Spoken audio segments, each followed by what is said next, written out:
the London-bound Air India flight that crashed and killed all but one of its 242 passengers has had its black box retrieved. The plane, of course, was carrying 53 British nationals when it crashed into a building used for accommodating doctors. One survivor, one British survivor, in now the famous seat 11A. Let's speak with Chris Lomas, pilot and aviation specialist. Chris, good afternoon to you. Good afternoon, thanks for having me. It's a pleasure, nice to have you with us. This is all shades of horror, as we know. Nobody can really define or describe this in any other fashion. There is the one very small scintilla of light that there was a survivor in all of this, which is just beyond extraordinary. We might come to that, but broadly speaking, when, as an experienced man with planes like yourself, when you see something like this, what was your first instinct as what you thought could have gone wrong here? Well, my first instinct was to do my best not to think about what had gone wrong, especially in the hours immediately following an accident like this. There is literally not enough evidence, and genuine speculation is just unhelpful.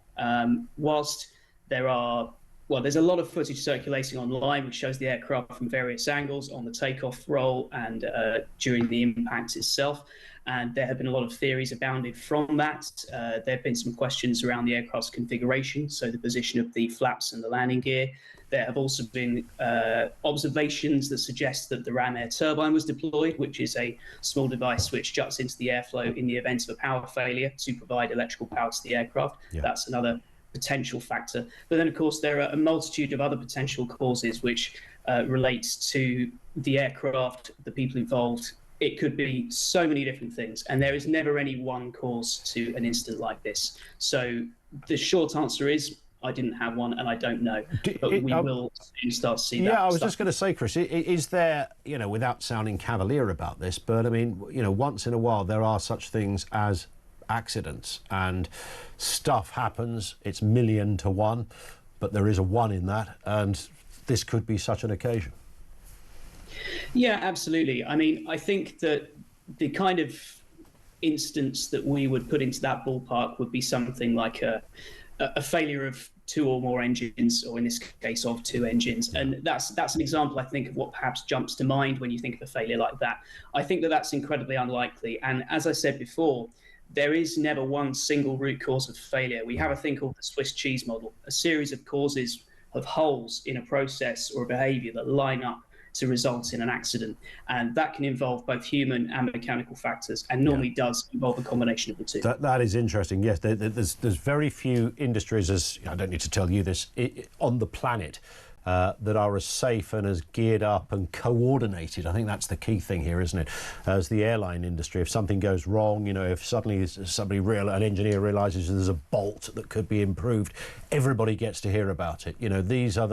This is the way the airline industry has worked, as distinct from, I know somebody made the analogy, the medical profession, which don't seem to learn very well from mistakes, even when they might be fatal. But airlines have been really good. There's a great track record in this area.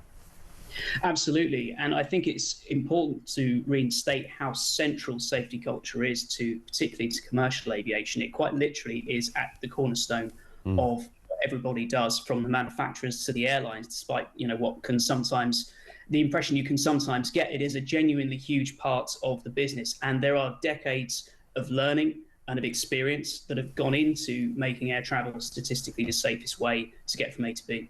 I noticed there was one video that was, and it's very distressing watching this stuff. I don't enjoy, if I didn't do this for a living, I don't know whether I would see some of this stuff.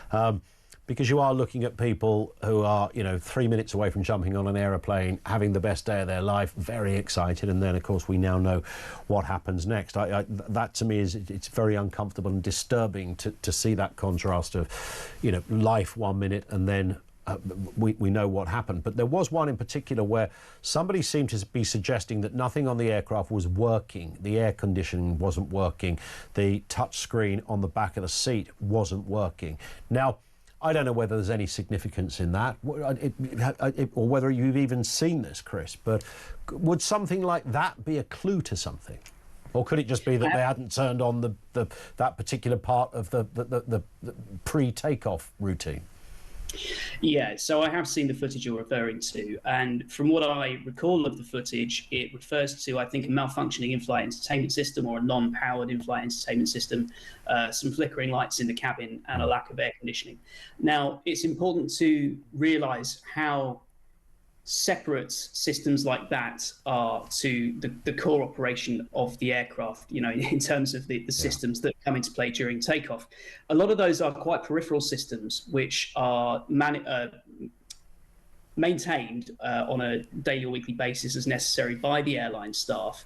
And on an older aircraft, such as this 7878, which was 11 years old, if I recall, you do find that unless the cabin has been completely refreshed in that time, towards that time in the service life, you do start to see some of the fixtures and fittings getting a little bit loose. The plastic may flap around a little bit more.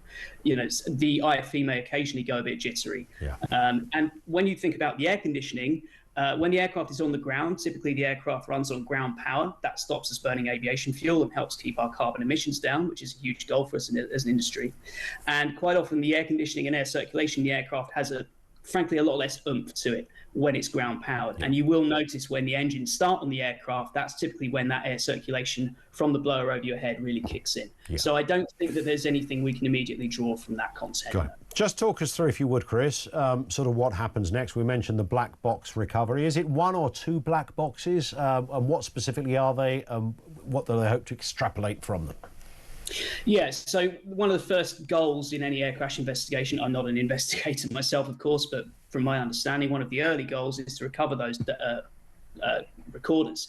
There are two recorders. We call them black boxes. They're actually big orange boxes that live in the tail of the aircraft, which is typically the part that survives a heavy impact like this. There are two of them. One is a cockpit voice recorder, which is exactly what it sounds like. It records every sound that we hear in the flight deck, internal communications and communications with air traffic control.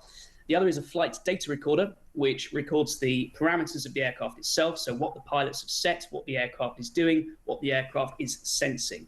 Now, I'm not sure which one they've found. I'm not sure that's been released, but those two boxes, the data from those two is overlaid quite early on in an investigation, and that really helps investigators start to knit together what may have happened. And often it's probably one of the most significant finds in any investigation. And it's a difficult site to work with, in an urban environment like that with a lot of debris.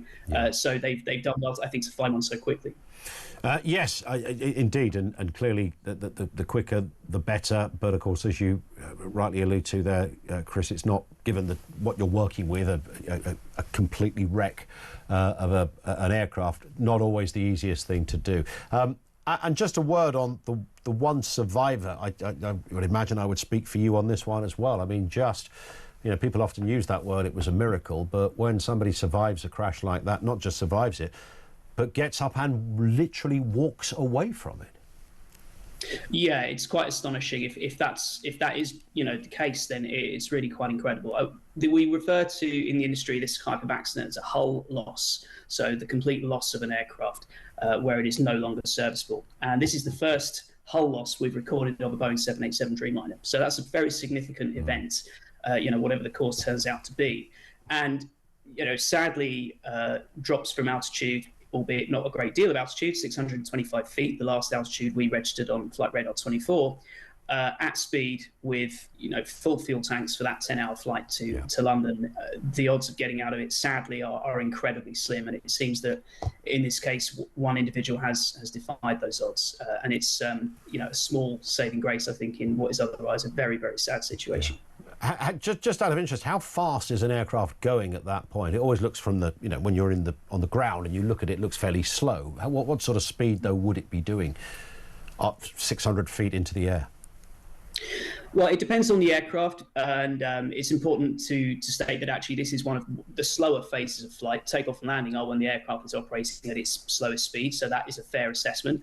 You're at the highest speed when you're in the cruise phase of the flight.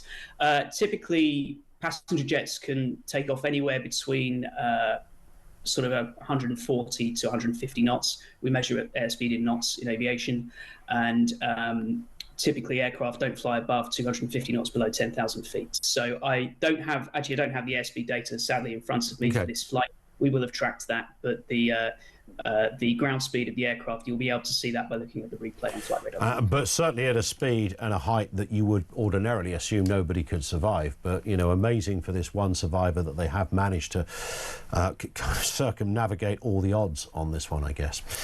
Listen, Chris, great to have you on. Very insightful stuff. Thank you for your time, sir. Chris Lomas, pilot and aviation specialist. Thank you to him.